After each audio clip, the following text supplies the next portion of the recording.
Mag-ingat kayo kasi may mga grupo sa November 16, 17, 18 na gusto nilang gamitin itong pagtitipon ng INC.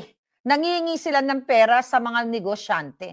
Ginagamit nila to. So, ang ginagawa nila ngayon behind the scene, sinisira nila etong INC rally at not only INC, iba-ibang sektor. Okay? Iba-ibang sektor. Ang ginagawa nito, alam ko, kilala ko kayo dyan. Mga inayupa kayo. Okay? Panibago to, ibang alpot din pero ibang grupo ng mga alpots. So nangingi sila ng pera, gusto nila sa rally, bago mag-rally, manghihingi sila ng multi-million. So sisiraan nila ngayon ang mga grupo na pupunta diyan sa sa Luneta Grandstand o sa Maynila. Kasi marami to maraming tao to, baka buong buong kamay nila mapuno. Sisiraan nila na kesyo.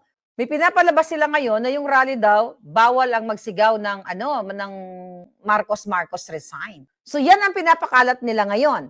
Na yung rally na yan, may mga double agents talaga na yung iba ay mukhang hindi yan mga anti-DDS yan, parang ganon.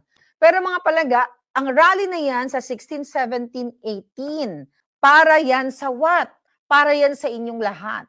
Alright? Ang gusto kasi ng ibang grupo magbida-bidahan para makakolekta sila. Okay? Ang panawagan yan, accountability and transparency. So pag dumami na yung tao, kahit na ang sigaw nila, tangina mo Marcos, bangag, kung ano man, ngiwi.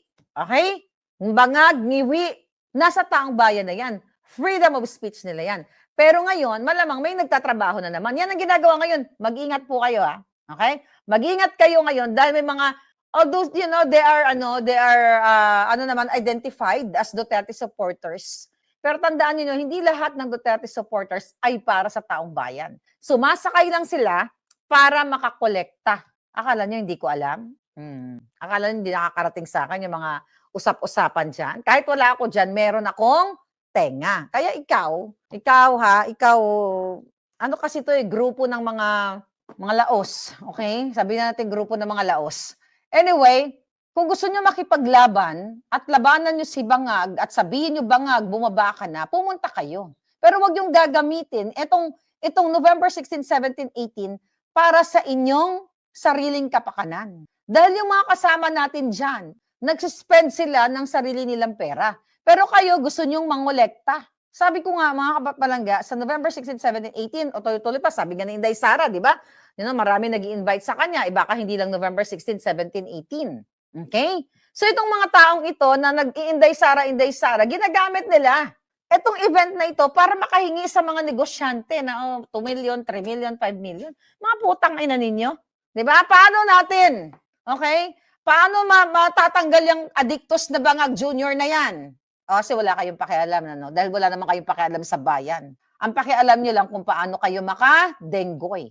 So mag-ingat tayo sa mga grupong ito, ha? Grupong double agent, grupong alpotera, pag may nanghingi sa inyo niyan, okay, yan ngayon, ginagamit nila, even dito sa Cebu, yung nangyari sa Bagyo, ginagamit din nila yan. Okay? Sabi ko nga, manghingi sila sa inyo ng 100 ang ibibigay nila piso doon sa mga namatayan.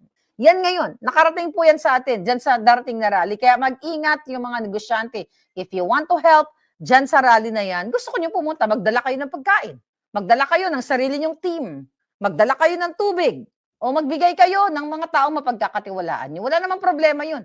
Kahit kanino ibigay, basta taong mapagkakatiwalaan. Pero itong grupo ng mga laos, okay, na nagbida-bidahan, na hindi kayo makaporma dyan ngayon, buwaka ng ina ninyo, hindi kayo para sa Pilipinas. Bakit kayo manghingi ng milyon-milyon? Bakit gagamitin nyo yung event na yan?